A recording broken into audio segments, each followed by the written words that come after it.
আজকে আমার বাচ্চা শুধু আমার বাচ্চা নয়, বাংলাদেশের প্রতিটা বাচ্চা আমার বাচ্চা। আমাদের সব বাচ্চার জন্য মেরেছি। আমি মুগ্ধর মা, আমি সাইদের মা, আমি পুরো বাংলাদেশের আল্লাহ যেন আমাদের সহায় হয়। আমরা মারাও সঙ্গে আছি, আমরা মারাও সঙ্গে আছি। আপনি এখানে কেন আসছেন? সন্তানদের সারা পৃথিবীর মানুষ দেখেছে যে ডাইরেক্ট পুলিশের গুলিতে সাইদ মারা গেছে। কোন রাষ্ট্র ব্যবস্থা যেখানে এরকম একটা এফআইআর হতে পারে? এফআইআর কি হয়েছে আপনারা সবাই জানেন, আমি আর বলতে চাই না। আজকে আরেকটা ভিডিও দেখলাম, আওয়ামী লীগের আরেকজন নেতা উনি বলেছে ওই পুলিশ শিবিরের কর্মী ছিল। তো আমরা তো বলতেছিলাম শিবিরের কর্মী হলে তাকে রক্ষা করেন। হ্যাঁ, শিবিরের কর্মী যদি হয় তাহলে আরো জোরে সোরে গ্রেপ্তার করা উচিত।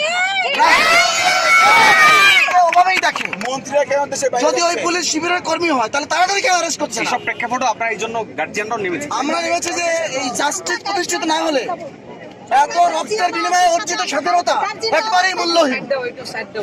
হ্যাঁ, আমরা